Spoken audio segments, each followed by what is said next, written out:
Hello everyone. Before I get the pitchforks and the torches all in my face,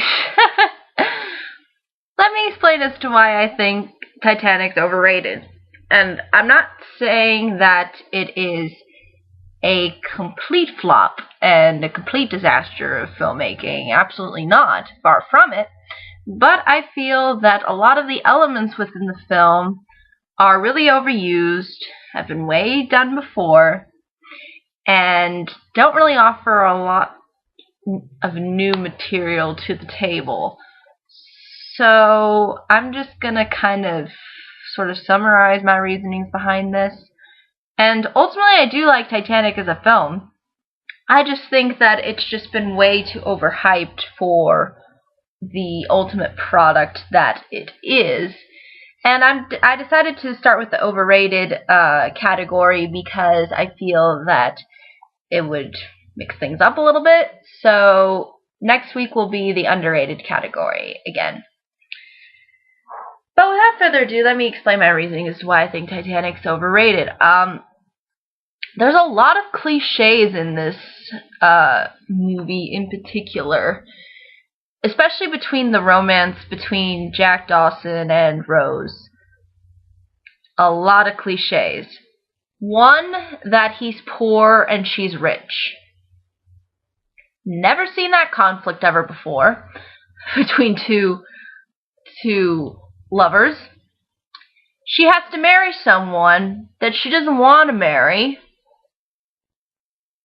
And again, that's really emphasized. And they only know each other maybe for a little bit of time, but it doesn't really say like how long, so there's really no emphasis as to how much time they've spent together.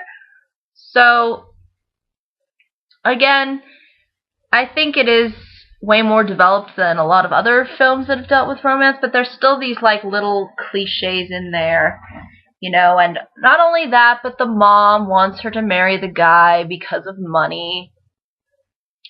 Have not seen that before. Have not seen that shoehorned into a story. So, yeah, there's a lot of aspects to the love story aspect that really is the center of Titanic as a movie.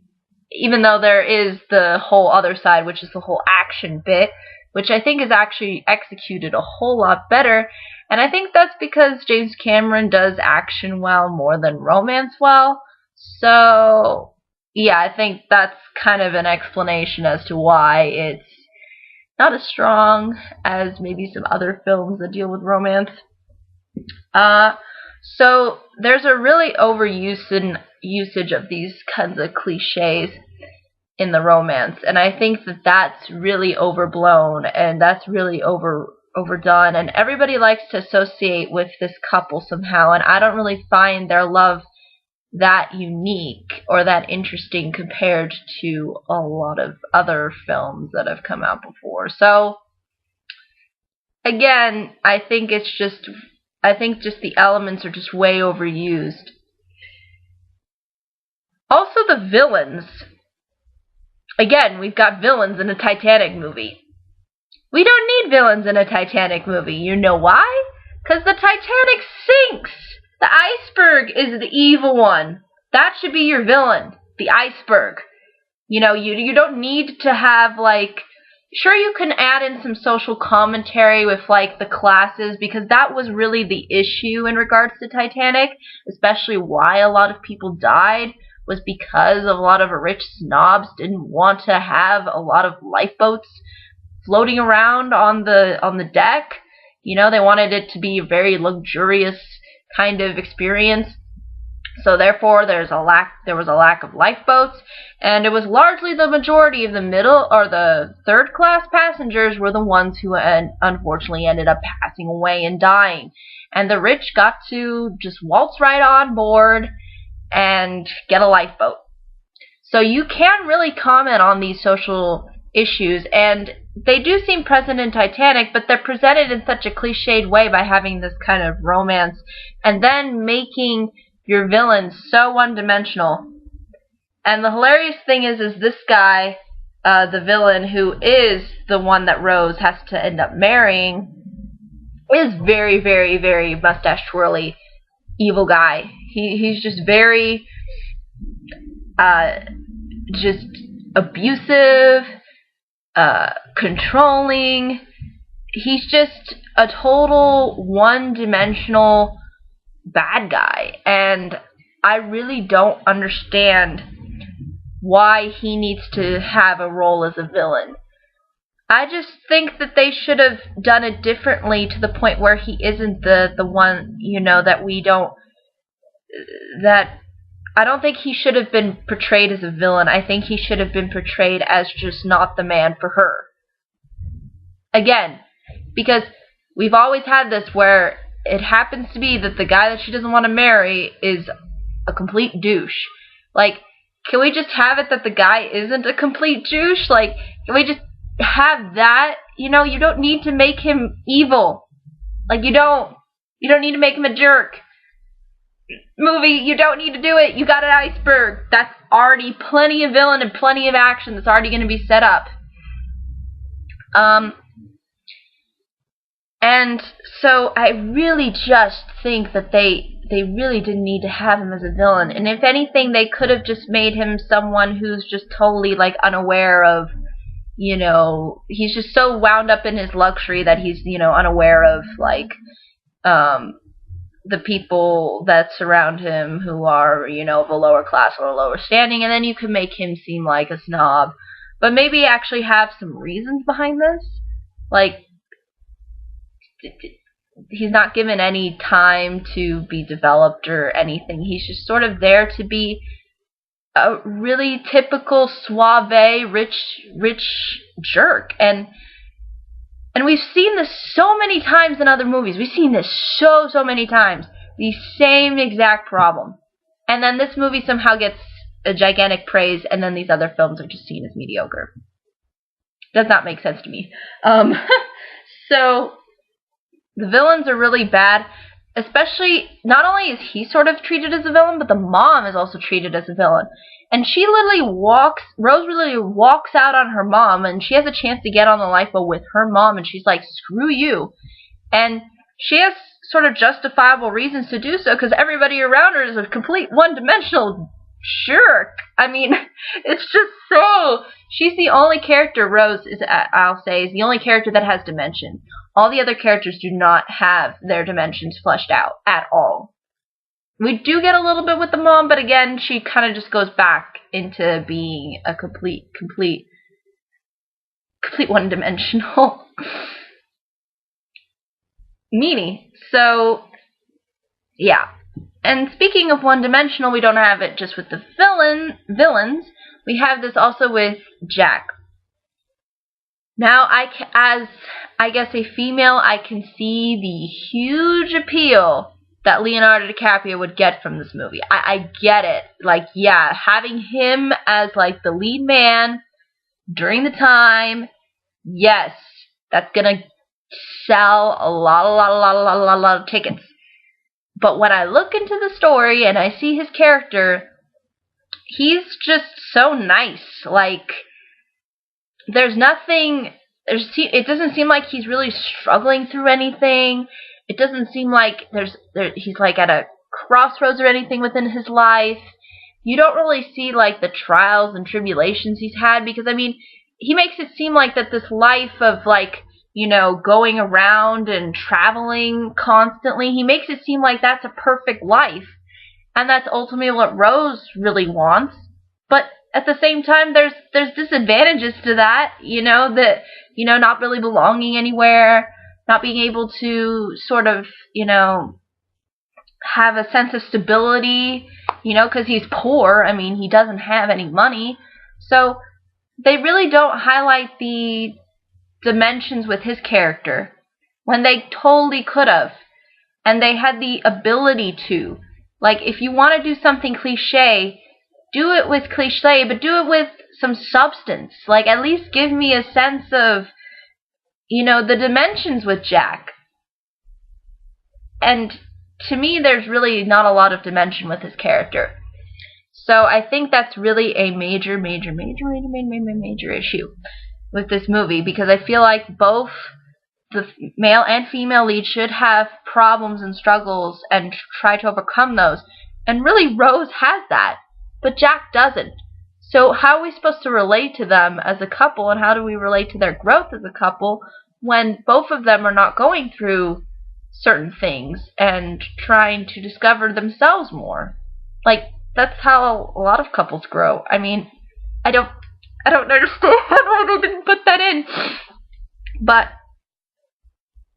I mean, and I'm not saying that they couldn't have a romance. I'm totally not saying that. Like, a romance is completely fine, but flesh it out. Give us dimension, okay? James Cameron, it's called dimension. It's called, like, giving your character some flaws, some shortcomings. It doesn't mean you have to make him a complete jerk. No, absolutely not. But make him with some character. That's all I'm asking. So, there's that problem, I think. And I think this movie is overrated because of that, because everybody hypes up Jack as a character. And the line is that people always remember Jack. I'll never let go, Jack. They remember him because of his sacrifice, which is very noble. And I will say that is a very noble scene, and it says a lot when someone can do that for someone and sacrifice their life for another person. That, I think, speaks volumes. But flesh him out, please. Please flesh him out, please. Let us know his story. Like, we know Rose's problem. Let us know Jack's problem. At least flesh him out a little and make him a little bit more interesting. And so that when he dies, he floats, he doesn't sink, because bodies don't sink. All the other bodies were floating. I don't get why Jack sank. Like, did they not, like, was he attached? I don't know. It's just that part never made sense. Like, why would he sink? But it was probably just so that they could have that cool shot where he's like, I'm trying to reach for you, but I'm going to sink. But again, flesh out your villains if you want to even have villains in here, which I don't even think you should have villains. I think you should have just, maybe you can make them a little bit more jerky, but flesh them out and give them purpose and reasons. And also, I think that they could have fleshed out the side characters a little bit more, too, in this movie. I think they could have explored a little bit more with maybe the captain, a little bit more with, like, the actual people that were actually on the Titanic. But I think that's really a minor nitpick, because even though they're not really given fully fleshed out stories, I still feel like that there's a lot of passion for those people, too. And I think Cameron wanted to show those people. I guess some people get mad because he put in characters that don't really exist, but that's not my problem. My problem is that I don't think the characters are fully fleshed out, except Rose. That's the only character that I think is fully fleshed out. So that's, I think, a major issue. And the fact that you put in villains when they really don't need to be villains, and you put in tons of cliches. Celine Dion's song. Oh my gosh, how can I had to sing this song at one point. For a choir audition in high school. And it's the only song that I've memorized, because the lyrics are pretty easy to memorize. And we also sang it for, like, middle school choir. So that's why I just chose to sing that song. Oh, I know it, so that's easy. I'll just get by with that song. But oh my gosh, it was so overplayed during its time, like, just so overplayed. I remember in the 90s when it was just, like, on constantly, and for some reason I feel like Celine Dion at certain points when she's singing the song, it just sounds so off. And like how she's trying to be dramatic, but it doesn't come off as dramatic. Like Like, at points she sounds fine, and then other points she's like, near, far, and you don't need to sing it that way. Sing it with, you don't need to sound breathy at those points. Like, the song just completely throws me off, and kind of bothers me. And everybody thinks of that film when they think of that song, because that's what the song was really for. And the lines are even in the movie, I'll never let go, and, or, you know, it has that same message, and oh my, it's just so overplayed, and just God, so overdone. I just get tired of that song, and I think a lot of it has to do with the fact that it's not only because it's associated with this movie, but I think it made the film even more overrated. Kind of like how they put in Leo as the leading man. You were going to get a lot of girls in the seats. And then if you had Celine Dion playing a song, you know, and she was very popular during the time, boom. Gonna make a lot of money. Not only does this film I think not only is this film unoriginal in regards to like sort of the storyline and things like that, but certain aspects of this film are also in other Titanic movies that came out previously.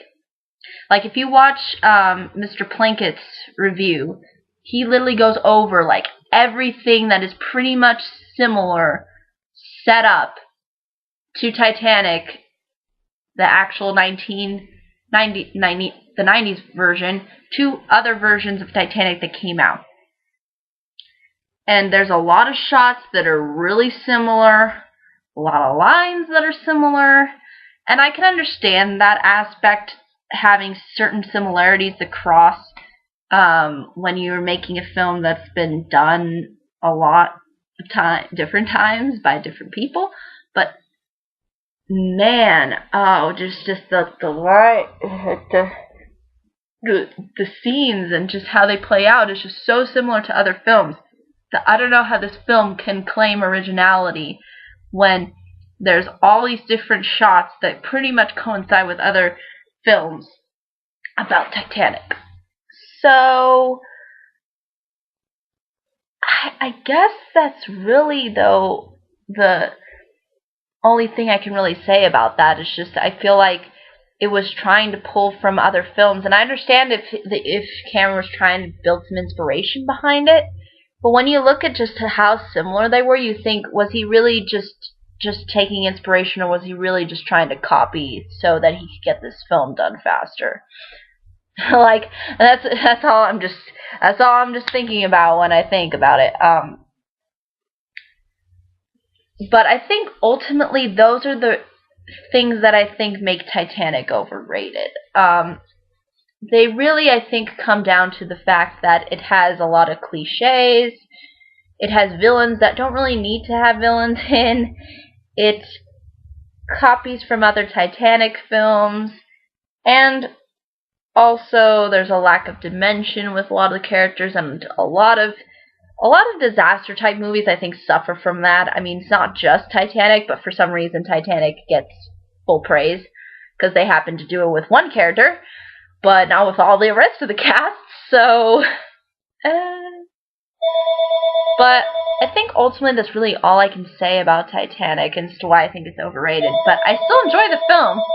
I mean, I enjoy watching it once in a while, but I think it's overrated. And my phone is ringing, so I should probably get going, but I will see you all later.